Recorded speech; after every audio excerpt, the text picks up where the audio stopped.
मित्रों, बाज की उड़ान हमें सिखाती है कि हम जिस फील्ड में काम करते उसमें आपसे ऊपर उड़ने के बारे में सोचकर लोगों के पसीने छूट जाए, तभी आप अपने फील्ड के बादशाह कहलाओगे। सुनिए पूरी बाज की जीवन शैली। पूरी दुनिया में पक्षियों की 10,000 से भी ज्यादा प्रजातियां पाई जाती है। सभी के वही 2 पंजे, 2 पंख और 1 गर्दन होती है। लेकिन इन्हीं में से एक ऐसा पक्षी है जिसकी एक अलग ही पहचान है, जो आसमान का सीना चीर के हजारों मीटर ऊपर 120 किलोमीटर घंटा की रफ्तार से उड़ता है, जो खुद के कई गुना अधिक वजन के शिकार को भी अपने पंजों पे दबोचकर उड़ जाता है।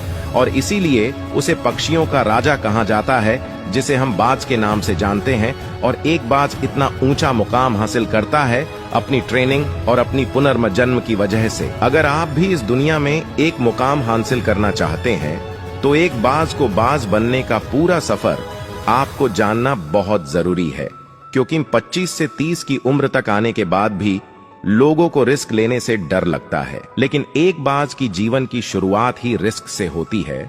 जिस उम्र में बाकी पक्षियों के बच्चे सिर्फ चींची करना सीखते हैं, उस उम्र में एक मादा बाज अपने बच्चों को पंजों में दबोचकर हजारों मीटर आसमान की ऊंचाइयों में उड़ जाती है, उसे ये बताने के लिए कि तेरा जन्म आसमान का सीना चीर के सबसे ऊपर उड़ने के लिए हुआ है।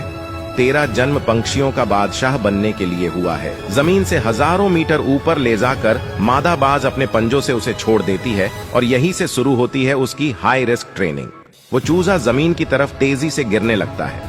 थोड़ा नीचे आता है तो उसके पंख खुलने लगते हैं। नीचे आते आते वो अपने पंख फड़फड़ाने लगता है, लेकिन वो अभी तक उड़ना नहीं सीखा है। वो जमीन से कुछ ही ऊपर होता है।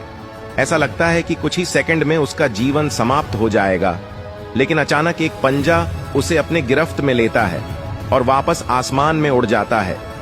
वो पंजा होता है उसकी माँ का, जो उसके पीछे उड़ रही थी। उसकी ये ट्रेनिंग तब तक चलती रहती है जब तक वो उड़ना नहीं सीख जाता है। इतनी हाई रिस्क ट्रेनिंग होने के बाद इस दुनिया को एक बाज मिलता है।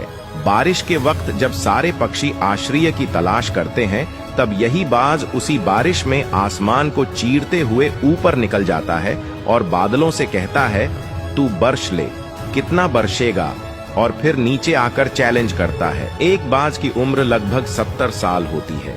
जब वह 40 साल का होता है, तब एक परेशानी उसकी जिंदगी में मौत बनकर आती है, जो आपकी परेशानियों की तुलना में बहुत बड़ी होती है, क्योंकि 40 साल की उम्र में बाज की चोंच इतनी मुड़ जाती है कि उसे शिकार निगलने में बहुत परेशानी होती है। उसके पंख भारी हो जाते हैं, छाती से चिपकने लगते हैं, जिससे उड़ना बहुत मुश्किल हो जाता है। उसके पंजे लंबे और लचीले हो जाते हैं, जिससे वो शिकार को सही से नहीं पकड़ पाता। 1. वो अपने शरीर त्याग सकता है। 2. गिद्ध की तरह छोड़े हुए भोजन पे निर्भर हो जाए। और 3.